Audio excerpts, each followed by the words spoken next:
Bueno, ya que hemos hablado harto de lo que ocurrió ayer en la cuenta pública del presidente Gabriel Boric, hablemos con alguien que estuvo presente ahí en el Congreso, en el Salón de Honor, el diputado de Evópolis, Francisco Undurraga. ¿Cómo está, Francisco? Buenos días. Hola, muy buenos días, Pablo. Gracias por el contacto. Gracias por contestarnos temprano hoy para hablar de el discurso de la cuenta pública. A ver, ¿cuál es la sensación general que le deja lo que pasó ayer? Bueno, una cuenta que le habla a su sector, que intenta firmar ese sólido 25-30% de personas que lo ha apoyado durante estos 3 años y meses, donde además yo siento que en lo personal que él proyecta, digamos, su coalición, sobre todo Apruebo Dignidad, Frente Amplio como Partido Comunista, hacia un futuro gobierno el 2029. O sea, ¿usted cree que ese fue el objetivo de la narrativa empleada por el presidente? No sé si fue el objetivo, pero es la sensación que a mí me deja, dado, digamos, el reconocimiento a los errores que el propio presidente señala que haber cometido, digamos, sobre todo al inicio de su gobierno. Ya, cuando hace este relato, digamos, que parte antes de su gobierno propiamente tal. Pero ¿en qué otros detalles usted observa esto que le habla exclusivamente a su nicho de apoyo? Bueno, aborto libre, transformación de Punta Peuco, varios son los hitos, digamos, que él señala, digamos, para reafirmar, digamos, su base dura electoral, digamos, y dejar contento, digamos, de paso, digamos, al candidato Gonzalo Winter, que yo creo que es el gran favorecido dentro de este tema, sobre todo con el tema del aborto libre, solicitado por él, que le genera un conflicto inmediato, digamos, con el mundo de la socialdemocracia. Y Jaime Müller. Ahora, a ver, usted dice, entonces le está hablando a su nicho, favorece a un candidato en particular dentro de la primaria oficialista. ¿Qué pasa con el resto de los mensajes? Porque él también trata de interpelar al resto del mundo político en algunos momentos de su mensaje, ¿no? Cuando habla, y esto lo hizo en varios momentos, de los acuerdos, de la necesidad de, incluso haciendo la crítica a cómo fue su administración respecto de la administración, precisamente de ese apoyo que él tiene, ¿no? Que no tiene la mayoría. Bueno, pero ¿Se siente interpelado usted en ese mensaje? Para nada, porque todos los éxitos que señala el presidente Boric como éxitos propios fueron acompañados en la práctica y en la realidad con votos de Chile Vamos, pues. Ya, ok, pero por eso también Chile Vamos podría sentirse parte de esos logros, ¿no? Pero no interpelado, pues. Ok, pero cuando habla... Sino que debería haber sido reconocido. Ok, hace una interpelación bien concreta cuando le pide al Congreso que en la diversidad de opiniones sobre la propuesta de legalizar el aborto precisamente, no se nieguen a la discusión. ¿Evópolis está abierto a la discusión? ¿Se niega a la discusión? ¿Comparte la idea? Pablo, yo no me niego a ninguna discusión. El problema es el momento en el que el presidente presenta este proyecto. El presidente presenta este proyecto bajo los términos de una contienda electoral en unas primarias. Proyecto que podría haber presentado el primer día de su gobierno, porque estuvo anunciado dentro del programa de su gobierno. Entonces la pregunta es, ¿lo estamos haciendo por convicción o lo estamos haciendo por conveniencia? Yo no me voy a prestar para fomentar una primaria interna del oficialismo.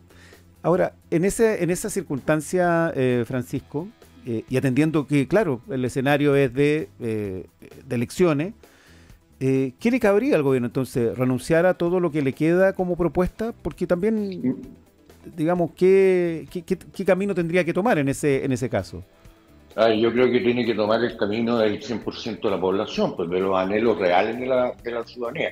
Yo no desconozco, digamos, esa demanda por un sector de las mujeres, y a mí me parece que todo hay que dialogarlo, y en eso concuerdo con el cardenal Chomalí.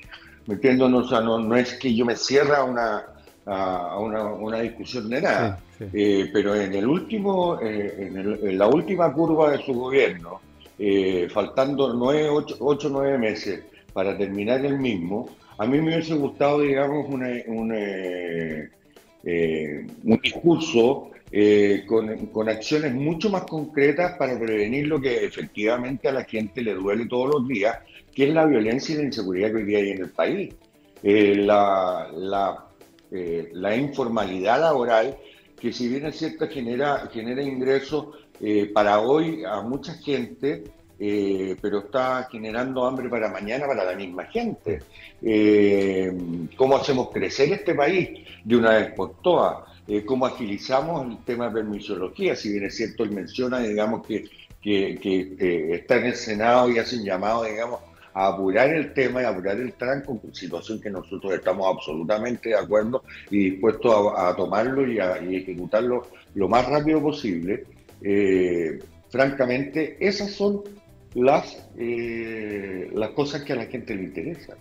A la gente le interesa que se genere más empleo. Sí. Ahora, en esas cosas que a la gente le interesan, como la seguridad, el presidente, bueno, destaca un logro que tiene que ver con la cantidad de proyectos que tienen que ver con esta materia que se han aprobado durante su gestión.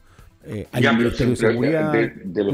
Pablo, nosotros le hemos dado como oposición, incluso con votos en contra de miembros de su propia coalición, todo un arsenal que está bien y va a ser reconocido como que fue el periodo donde más se legisló en esta materia.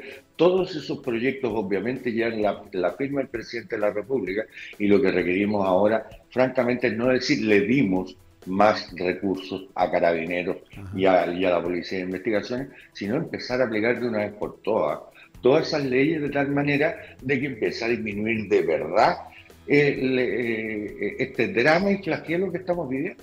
Si hoy día la gente, el presidente dice, tenemos las 40 horas, y en las 40 horas uno de los beneficios es que la gente puede llegar más temprano a su casa, dedicarse más a su familia. La gente corre despavorida desde sus trabajos a su casa con miedo a que no la asalten.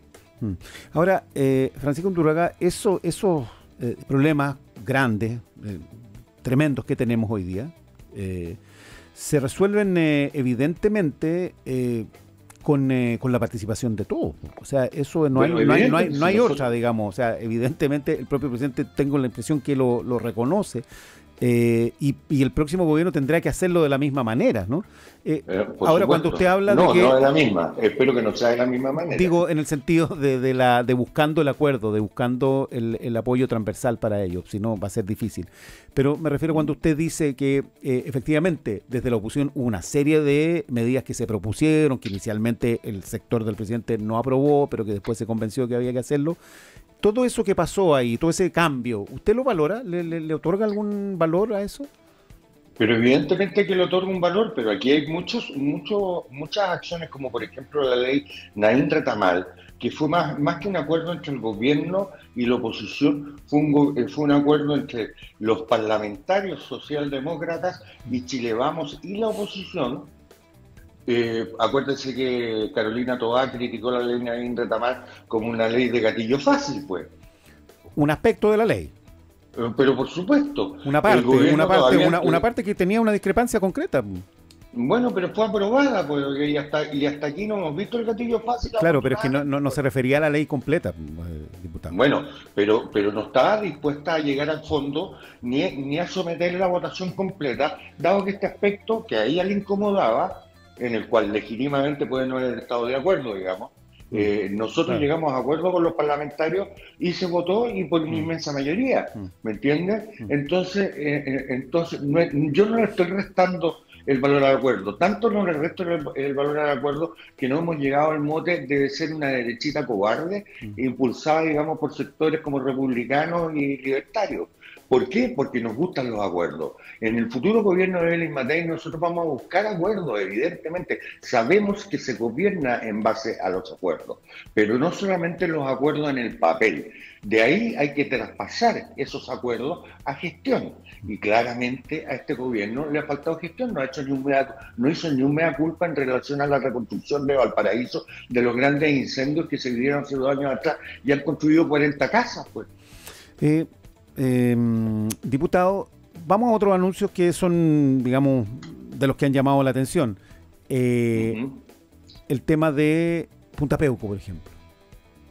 Bueno, el tema de Punta Peuco habrá que ver, digamos, una vez más, si van a ser capaces de materializar lo que anunciaron.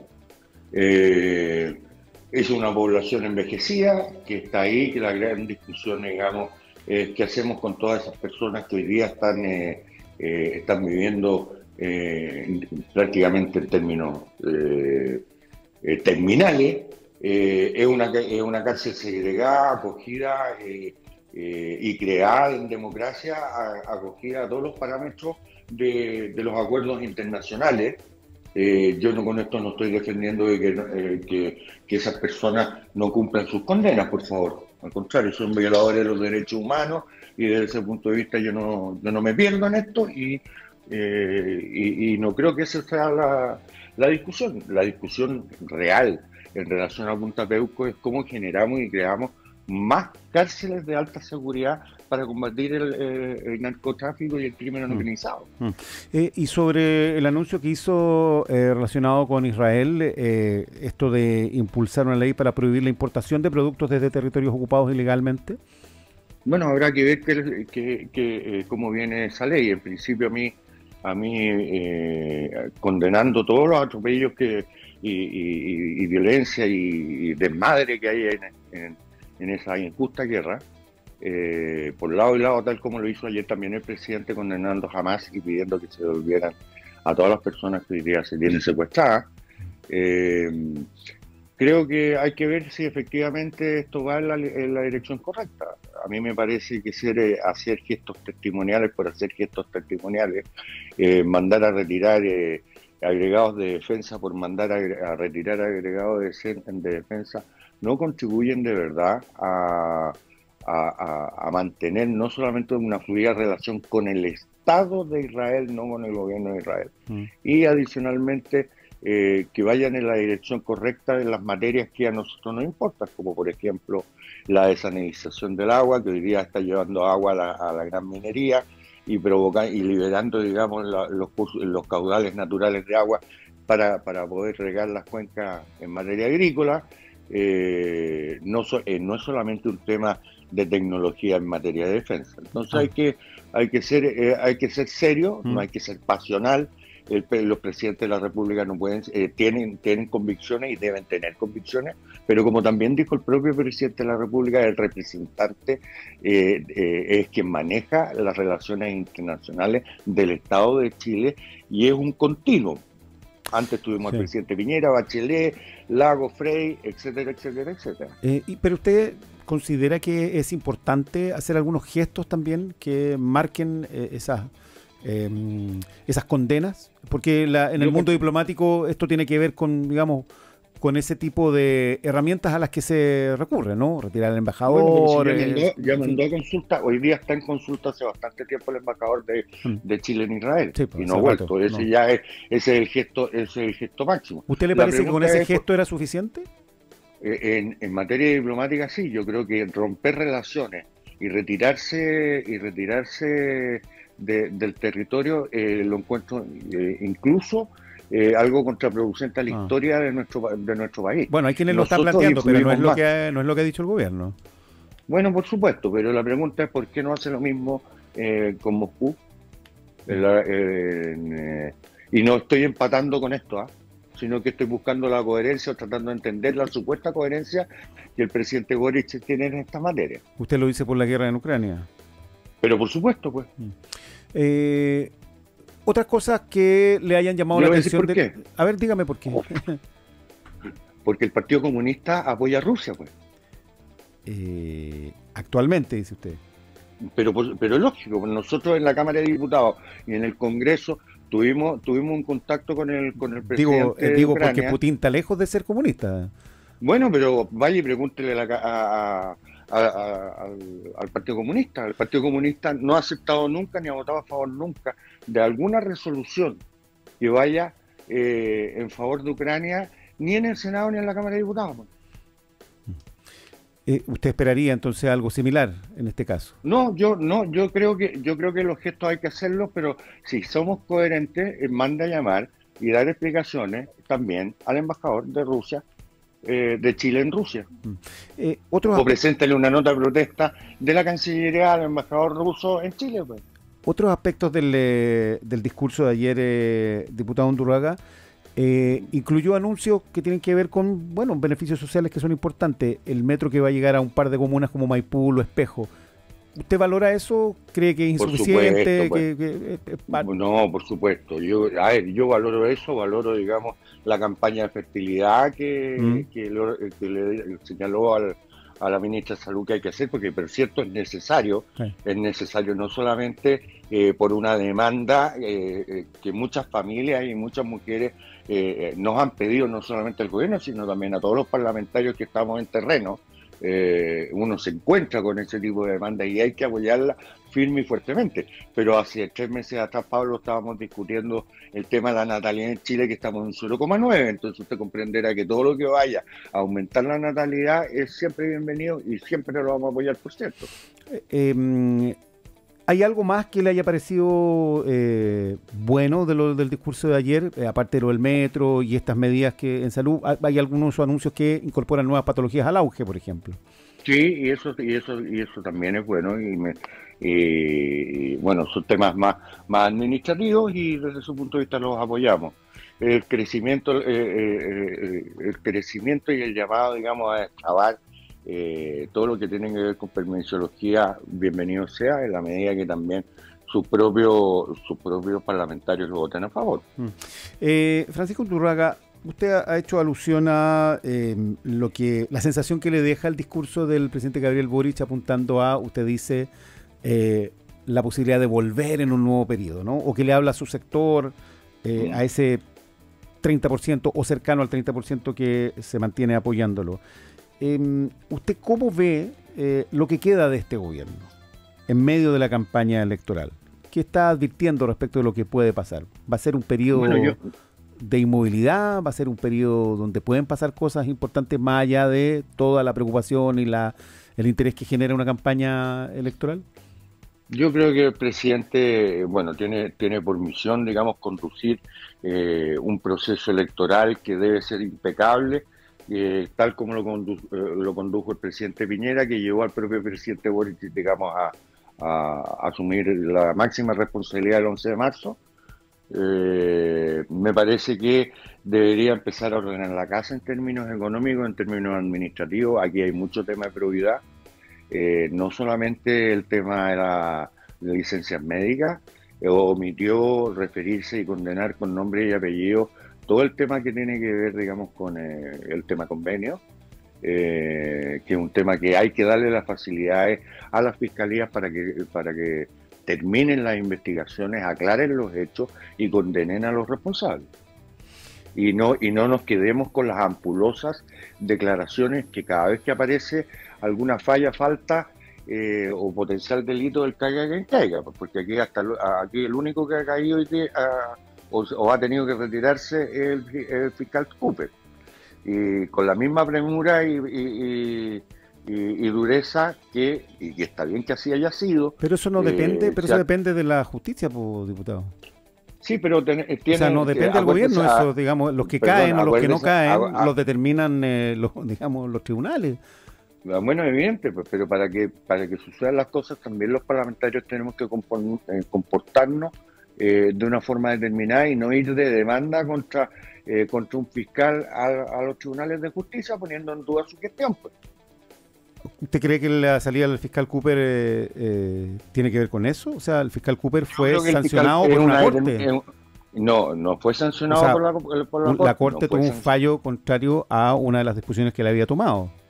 Bueno, evidente, pero más que los fallos de las sanciones, la Corte tendrá que hablar en el minuto que tiene que hablar cuando le corresponde en el derecho chileno, que es cuando uno va de apelación a la misma. Por cierto, pero eso los ha afectado. Pero que el punto es importante, porque usted considera que el fiscal Cooper está fuera del caso por un problema de presión política. Puede haber influido, ¿por qué no? Pero sí hubo una clara presión política en la medida en que... ¿Eso influyó en la decisión de la Corte de Antofagasta? ¿Ah? ¿Eso fue lo que influyó en la decisión de la Corte de Antofagasta? Digo porque esas decisiones pueden ser favorables o desfavorables dependiendo del caso y dependiendo del fiscal. Que lo retira el fiscal nacional, no es la Corte de Apelaciones. Por cierto, pero había un fallo que era muy evidente. No, yo no estoy... Usted está confundiendo fallos. A ver, Lo de Antofagasta, la Corte de Apelación de Antofagasta señala que está mal hecho. exactamente. Ya, yo estoy hablando de la querella, perdón, de la demanda que le ponen los diputados comunistas Ok, sí. al máximo tribunal en relación a las supuestas malas conductas de Cooper en este caso. Perfecto, pero eso Ya, no tuvo... pero si usted no me dice que eso no es politizar la justicia Bueno, pero o sí, los procesos, en su momento también hubo una solicitud para remover al fiscal Almendari de la causa por los hechos del estallido social. bueno, pero O sea, yo no la firmé, pues, está bien, o sea, digo, pero yo, son... o sea, yo creo que nosotros tenemos que garantizar, así como en su No, momento, yo sé que no... ellos señalaron, Por cierto, ellos pero señalaron quiero que decir estaba cuál es la mal. influencia que eso tiene efectivamente en que los fiscales sigan haciendo su trabajo, porque tengo la impresión Ya que en no lo ambos vamos a casos saber. no ocurrió. Ya no lo vamos a saber, porque como usted dice, en ambos casos no ocurrió, Claro. pero que evidentemente son artilugios y artimañas, digamos, para presionar, pues.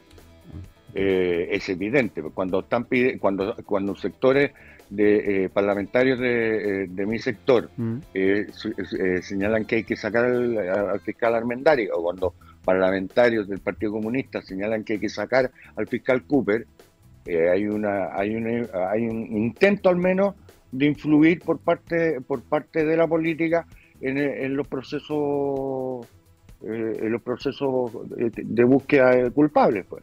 Entonces, a mí me parece, digamos, que mientras más lejos estemos nosotros y más facilidades le demos a los fiscales para poder hacer su trabajo, para finalmente poder esclarecer qué sucedió, dónde están esas platas, pues.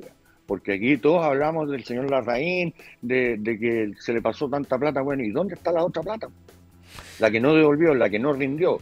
Y la que rindió, por cierto, está mal rendida. Pues si a 260.000 pesos un metro cuadrado de pintura en un muro, evidentemente ahí algo raro está pasando. Sí. Oiga, una última pregunta, diputado Undurraga. El tema de la reforma política, que hizo un anuncio que tiene que ver con ciertos cambios, pero que no sé si son tan profundos. ¿Qué le parece eso? ¿Esperaba algo distinto? Yo ya a esta altura del día no esperaba nada, así que para mí es una sorpresa positiva. Y le voy a decir por qué. Porque esta es una discusión que viene desde el primer proceso constituyente, muy fuertemente presente durante el segundo proceso constituyente, incluso en el Comité de los Expertos, con un acuerdo nacional y transversal en términos de que había que arreglar la sala de máquinas y bastaba solo para con evitar la sala de fragmentación. Ese es el objetivo. para evitar la fragmentación, la conducta.